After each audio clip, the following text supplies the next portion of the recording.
शुभ प्रभात। जय मसीह की सभी को। आप सभी का प्रतिदिन के वचन में स्वागत है। आज का वचन लिया गया है दूसरा कुरिन्थियों उसका 10वां अध्याय 3 से 5 पद।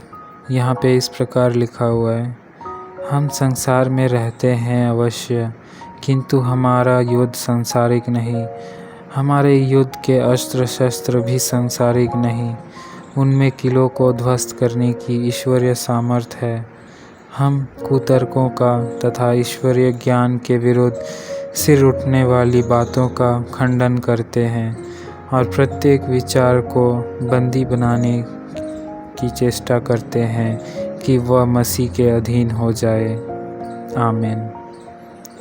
प्रिय विश्वासियों, हम सभी जानते हैं कि इस दुनिया में कितने सारी मुश्किलें आती हैं, बहुत सारी कठिनाइयों का हमें सामना करना पड़ता है। बट सही में हमारा युद्ध इस संसार से नहीं है, सांसारिक वस्तुओं से नहीं है, लेकिन उस आध्यात्मिक बातों से है जो हमें परमेश्वर से दूर करना चाहती हो।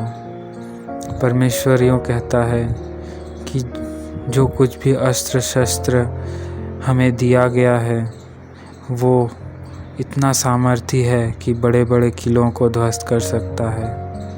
ये कोई पत्थर मिट्टी के किले नहीं मेरे प्रियो, लेकिन ये वो आवाज़ है या वो लोग हैं जो परमेश्वर के विरुद्ध आवाज़ उठाते हैं, जो गलत विचार परमेश्वर के प्रति हमारे सामने रखते हैं। अगर हम परमेश्वर के वचन में मजबूत है तो हम उन सब बातों को काट सकते हैं, उनको खंडन कर सकते हैं और उनको सच्चे मसीही की आज्ञा के बारे में हम बता सकते हैं। हम उनको बता सकते हैं कि वचन क्या कहता है।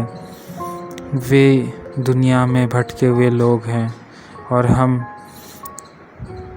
परमेश्वर को जानने वाले, तो हमारा ये कर्तव्य है कि हम उन लोगों तक मसीह यीशु को पहुंचाएं, उनके वचन को बांटें और उनको बताएं कि जो उद्धार है वो सिर्फ परमेश्वर में पाया जाता है।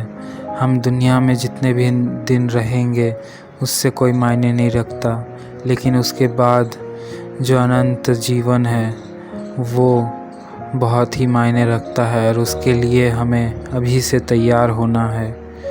हम बहुत ही बार इस दुनिया में इतने विलीन हो जाते हैं कि हम भूल जाते हैं कि हम उस अनंत जीवन के लिए तैयार होना तो छोड़ ही दिए हैं। हम ना ही वचन पढ़ते हैं, ना ही प्रार्थना करते हैं। हम व्यस्त हो जाते हैं इस दुनिया में, लेकिन मेरे प्रियो, हमें व्यस्त नहीं होना है। हमें परमेश्वर के दिए हुए काम को करना है। हमें लोगों तक परमेश्वर के वचन को पहुंचाना है ताकि बहुत से आत्माएं बचाए जाने पाए। शैतान कभी नहीं चाहेगा कि हम परमेश्वर के राज्य में जा पाए।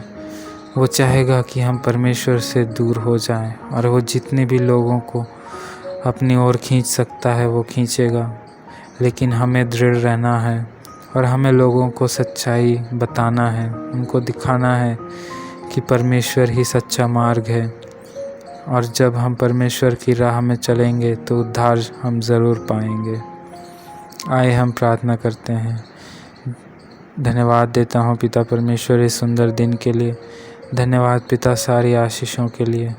धन्यवाद पिता, आपने हमें संभाल के रखा, हमें आशीषों से माला माल किया। हम धन्यवाद देते हैं पिता।